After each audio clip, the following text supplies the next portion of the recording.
அதே போன்று இதே எடப்பாடி பழனிசாமி அவர்கள் கடந்த ஆட்சி காலத்திலே இந்த சமுதாயம் முன்னேற வேண்டும் என்ற நோக்கத்திலே 10.5 விழுக்காடு இடஒதுக்கீட்டை வழங்கினார் எடப்பாடி பழனிசாமி அவர்கள். அதை கெடுத்தது ஸ்டாலின் அவர்கள். அதற்கு துரோகம் செய்தது இந்த துரோகி ஸ்டாலின் ஆட்சி.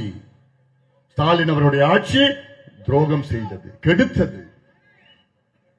4 ஆண்டுகளுக்கு முன்பு உச்சநீதிமன்றம் ஒரு தீர்ப்பை வழங்கியது. அந்த தீர்ப்பின்படி தமிழ்நாட்டில் வன்னியர்களுக்கு தனி ஒதுக்கீடு, உள்ஒதுக்கீடு கொடுக்க எந்த தடையும் கிடையாது என்று உச்சநீதிமன்றம், சுப்ரீம் கோர்ட் ஆஃப் இந்தியா ஒரு தீர்ப்பு கொடுக்கிறது 4 ஆண்டுகளுக்கு முன்பு. 4 ஆண்டு காலமாக எத்தனை முறை நானும் ஐயாவும் சென்று முதலமைச்சரை பார்த்து, ஐயா இந்த பிள்ளைங்க படிக்கணும், ஐயா வேலைக்கு போகணும் எத்தனை முறை கேட்டோம். நான் கொடுக்கிறேன், நான் பார்த்துக்கிறேன், நான் கொடுக்கிறேன். பிறகு இந்த இவங்க கொடுக்கிற மனநிலை இல்ல. நான் ஐயா கிட்ட கேட்டேன், அப்பா நம்ம ஒரு போராட்டம் பண்ணலாம்ப்பா, பெரிய போராட்டம் பண்ணலாம்ப்பான்னு கேட்ட உடனே ஜி.கே. மணி ஐயா கிட்ட, ஐயா அதெல்லாம் போராட்டம் எல்லாம் பண்ண வேண்டாம் ஐயா, முதலமைச்சர் கொடுக்கிறேன்னு சொல்லிட்டாரு ஐயா. உடனே முதலமைச்சர் கிட்ட ஜி.கே. மணி போன் போட்டு, ஏன்னா இவரு அடிமையாச்சு, ஸ்டாலின் அவருடைய அடிமை ஜி.கே. மணி. உடனே போன் போட்டு ஐயா கிட்ட கொடுத்தோன்னு முதலமைச்சர் அவர்கள், ஐயா நான் கொடுத்துறேன் ஐயா, நீங்க போராட்டம் எல்லாம் பண்ணாதீங்க.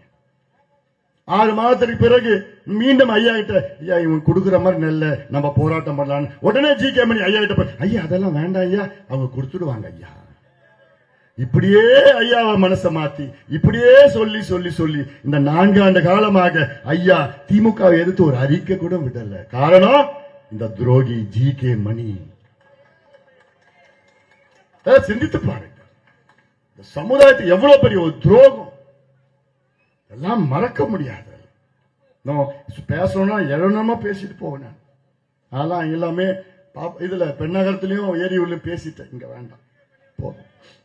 மனசுல பட்டதெல்லாம் பேசிட்டேன். அதனால இங்க எனக்கு எனக்கு இந்த துரோகிகளை, அதாவது இந்த தொகுதியில எவ்வளவு காங்கிரஸ் ஓட்டு இருக்கும்?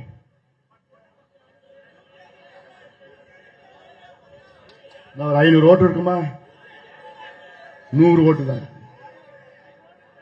பிறகு எதுக்கு காங்கிரஸ் கொடுத்தாங்க? இதுல என்னன்னா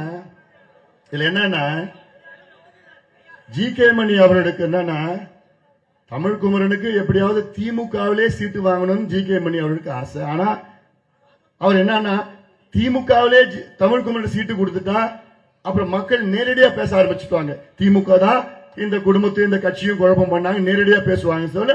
அதனால சூழ்ச்சி செய்து காங்கிரஸ் கிட்ட போய் சீட்டு வாங்குற மாதிரி ஒரு நாடகம் நடிச்சு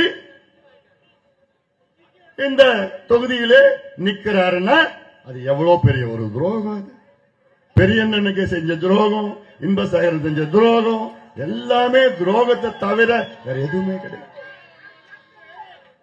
அதான் சொல்லிட்டு இருக்கிறேன். அதனால ஒரு மாற்றம் வர வேண்டும், அரசியல் மாற்றம் வர வேண்டும், தமிழ்நாட்டுக்கு அரசியல் மாற்றம் வர வேண்டும். ஒரு முதலமைச்சர் ஸ்டாலின் அவர்கள் இந்த சரி சரி சரி இதெல்லாம் இந்த கோபத்தெல்லாம் தேர்தலில் காமிக்கணும்.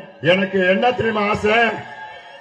பாதி செல்வம் வெற்றி பெறுவது உறுதியாயிடுச்சு. ஆனால் எனக்கு ஆசை, தமிழ்குமரன் டெபாசிட்டை இழக்க வேண்டும், டெபாசிட்டை இழக்க வேண்டும். முடியுமா?